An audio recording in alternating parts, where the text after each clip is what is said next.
Čokoličky, vítám vás u dalšího Viděl jsem a dneska si chci hodit určitý kecáníčko o novým animovaném seriálu Lara Croft, co vyšel na Netflixu letos. Jo, je to ten seriál, na který spousta lidí nadává, že tam Lara je až moc mužná, vypadá spíš jako chlap než jako ženská, což... Jo, je to trošku pravda, no. Je tam trošku mužnější, než by musela být. A když si oblíkne šaty, taky ty šaty moc nevěříte, ale tak je to animovaný, jako, ale co už. Reálně to je ten nejmenší problém toho seriálu celého, si myslím. Jo, to, že Lara je až moc jako mužná a vlastně postrádá nějakou určitou ženskost. Já si myslím, že spousta lidí si jako zvykla prostě ze starých videoher na ty jako perfektní hranatý kozy, nebo špičatý, a potom na filmovou jako Angelinu Jolie, jo, takže jako jasný, že asi sex appeal tehdejší mladý Angeliny Jolie, tak asi jako už asi, no a už nedodobnej, si myslím, jo, a třeba nás překvapí, třeba natočit nový film Lary a bude ještě víc sexy než mladá jako Angelina Jolie. Což je mimochodem jako jediný film, ve kterým se mi Angelina Jolie jako ženská líbila vlastně. Jo, mě se Angelina Jolie jako moc líbí, samou sobě. Ale to je jedno, každopádně animovaný seriál Lara Croft na Netflixu. Vyšlo to letos, nevím přesně kdy, je to nějakou chvíli. A na počátek musím říct, jsem velice překvapený, že jak můžete vidět, tak ten seriál už má automaticky potvrzenou druhou sérii, jako druhou season. A dívím se, jako kdo to jako se financovat, protože... Ale v základu jako ten seriál není tak špatný, jo. Musíte ale jako trošku spolknout jako to, že teda OK, lidi Angelina, Lara je až moc jako možná, OK, ale jako absolutně mi přijde, že se jako vycukává jakoby z takový tý jako... Abych to řekl jednoduše, jo, Lara Croft, tak si vždycky představíte takovou tu jako badass typku, která prostě hledá poklady, nakope všem prdel, prostě jo, všechno vystřílí, vyřeší, vyluští. To tady jako z části chybí, jo. Tato verze jako Lary mi přijde, že je strašně ufňukaná prostě a až chvílem jako zbytečná, jako, jo. Ano, samozřejmě, já si myslím, že seriál je teda udělaný jakoby v době, kdy Lara je fakt jako poměrně mladá. A když si vezmeme vlastně, myslím si jako, že pravděpodobně hry a i třeba ten film a tohle, tak jsou jakoby v době, kdy už je starší, jo, má víc zkušeností, už je jako se sama sebou srovná, tohle je srovná s tím, že přišel otce a takovýhle. Ale i tak prostě na můj vkus jako fakt v toho seriálu reálně jako mi přijde, že furt se hroutí, furt brečí, furt jako něco sere, furt se není jistá tím jako, že jo, já jsem úplně k hovnu, já musím tamhle prodat baráček a tamhle minulost mě trápí a všechno jsem skurvila, jsem hrozně zbytečná. Učím si to jak prostě číst deníček prostě v 13letý holky jako, fakt že jo, jako, jo. Jako chvílema fakt je to hrozně uplakaný občas, jo, úplně jako zbytečně. A absolutně to jako v té postavě, jako jak jsem říkal, té badass typce, která prostě chodí, jo, luští ty záhady, všechny tohle. Té frajce, která prostě vleze do jakýkoliv jeskyně a teď tam vyloupí a vole, poráží, vole, všelaký možný mytický kraviny a tam to, tak fakt to tím nesedí prostě, jo, vůbec, jo. Takže jako pokud zkusíte tohleto, zkusíte relativně jako... Místa má takovou jako obyčejnou animaci, jo, není to ničím výjimečný. A teda jako zkusíte hodně jako nelogických částí, kdy jako ten seriál popírá v mnoha případech fyziku, zákony vesmíru a vlastně celkově logiku jako takovou, jo. Kdy prostě máte hlavního záporáka, který prostě jako z ničeho se stane v podstatě bohem.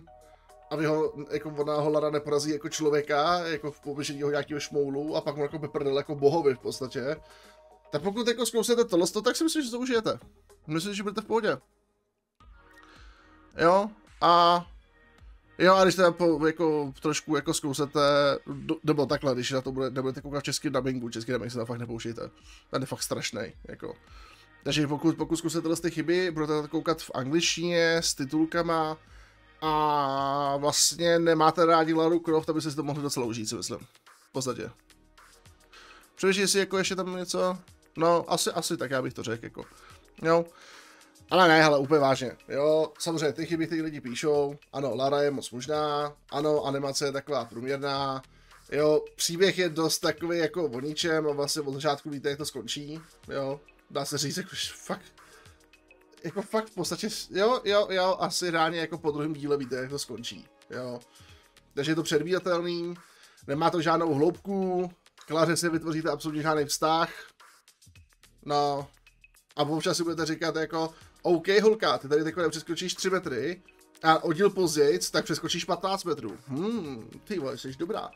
Jo, to samý v jednom díle zadrží vdech třeba na 10 vteřin a už a jako v jiném díle tak plave pod vodou 3 minuty. Jo, a úplně, jo, pohoda, já jsem normálně odvaň, ty vole, jo. Tady odvaním a odvaním rád, jako, jo. Takže jako tak, no. Zároveň, jako když vám nebude vadit, že vlastně ten seriál si tahá jako postavičky a háže vám jako různý příběhy z minulosti v podstatě jako takhle, jo. Když máte nějaký příběh, bum, tady máš postavu z minulosti, bum, ty vlastně nevíš, že to je, tak bum, tady máš tomu nějakou ministory. Takže asi tak nějak, jako no. Tak pokud vám nebude vadit tohle, tak si ten seriál rozhodně pusťte, bude se vám líbit, dáte mu 5 z 5, si myslím. Jednoznačně, absolutně jednoznačně. Pokud tohle nepřekousnete, tak možná ten seriál nekoukejte. Nebo se na něj podívejte a řekněte si možná to samé, co já, jako. Já osobně, jako, těch 54% za mě osobně je moc. Za mě osobně těch 54% za tohle je moc, prostě, jako. Za mě osobně, hele, já jsem přemýšlel, jakým způsobem bych tomu dát 3 hvězdičky, což odpovídá nějakým 60%. A to by ten příběh musel mít jako daleko větší hloubku, musel být daleko smysluplnější, než by být tak brutálně předvídatelný. A ne, musel by to být prostě jiný seriál, jako. Tomuhle bych 60% nedal ani jako s oběma přemořenýma očima a kdyby mě takhle Jennifer Lawrence leftala na kulkách a prosila mě jako, víš, ne, to bych udělal, to bych asi udělal. Kdyby mě Jennifer Lawrence leftala na kulkách a prosila mě, tak tomu dám 60%. Takže pokud máte doma Jennifer Lawrence, která vás takhle leftá na kulkách, nebo na anusu, takhle, jo, krouží, tak to klidně můžete dát 60%, v tom případě to 60% má. Jinak ne. Jinak to za mě osobně má 2 hvězdičky, jo, absolutně jako, nechci si s přehledem, což je v určitých pasážích si to ani ty 2 hvězdičky nezaslouží, jo, ale jo a teda vlastně, co mě tam ještě hodně sedlo, takže vlastně nějaká postava, dejme tomu, umře a vlastně neumře. Pak vlastně umře a vlastně zase neumře. Já, OK. Takže jako za mě osobně jako 2 hvězdičky a nebudu v tom dál jako brát a nebudu v tom dál jako něco hledat. A asi to si to jako puste, jestli jako jste trošku odolný a nebude vám vadit, že jako zabijete čas na 8 epizod po nějakých 20-25 minutách. No vlastně, počkej, vlastně ty mají víc, ty mají jako i ke 30. Jdeme tomu 8 epizod maximálně po půl hodině, jo, zhruba. A pokud vám nevadí zabít trošku čas nebo nevíte na co koukat, tak rozhodně na Netflixu si pustíte tohle z toho a můžete to s nějakým způsobem sami zhodnotit, jo. Ale říkám prostě, jako nejvíc mi na tom vadí asi fakt to, jako hele, to, že Lara je víc možná, než by měla být, takže ta animace je taková jako OK. Mě na tom nejvíc jde prostě ten příběh. Ten příběh je prostě fakt jako tupej, předvídatelný a absolutně o ničem. Jo, absolutně totálně. Jo, to vám jako vysvětlím potom v té spoilerové části. Ale to je za mě osobně největší problém toho seriálu. Jo, ten seriál nemá absolutně žádnou hloubku. Vůbec. Jako absolutně si jako těm postavám nevybudujete žádný vztah. A kolikrát jako si fakt říkáte, no tak jo, no, tak jak už bude konec, prostě, jo. Vlastně já jsem ten seriál rozkoukal a dal jsem si od něj na 14 dní pauzu a koukal jsem asi po 14 dnech, po 3 týdnech, protože prostě mě to nebavilo. Jo, dostal jsem se fakt asi do 5. části a přestal mě bavit prostě, jo. A pak jsem dokoukal jenom z toho důvodu, že říkám, hele, co to rozkoukat, to dokoukám, jako jo. A teď tady o tom kecám spíš, protože jsme se o tom, vím, že jsme o tom bavili na streamu s klukama, tak aby případně věděli, jestli to poučili nebo ne, jo. Já si bych končil tu nespoilerovou část, protože nechci omývat furt ty samý věci do kolečka a reálně bez pohledu asi nejsem schopný říct nic víc o tom, jo. Takže pokud jste se dál neviděli a náhodou, nedej bohu, máte tak blbej nápad, že si ho chcete pustit a vadí vám spoilery, tak si to video tako vypněte a pak se k němu případně vraťte, jo. Protože máte tak zhruba 3 vteřiny, než začnu mluvit se spoilerama. A vaše 3 vteřiny právě skončily.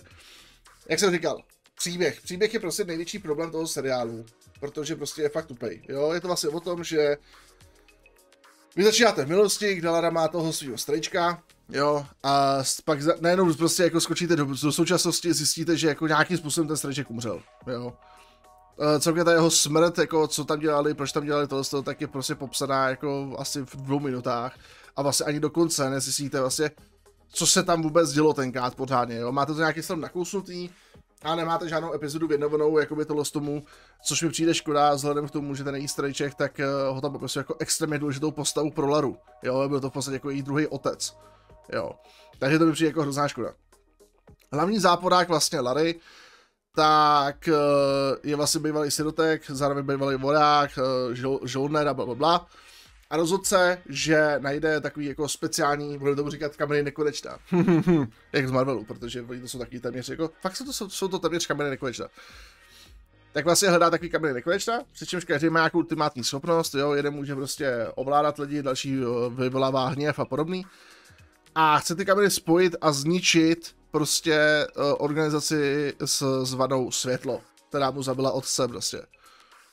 Ale prostě týpek je tak dementní, že nechápe to, že když ty kameny spojí, tak vlastně jako bude apokalypsa prostě, planeta celá skončí, jo, takže jako z nějakého důvodu je mu to úplně jedno, že vlastně když ty kameny jako spojí, takže vlastně zničí celý svět. A furt si slepě jde za tím, že já musím zničit světlo prostě, musím je zničit, jo, jak retard prostě.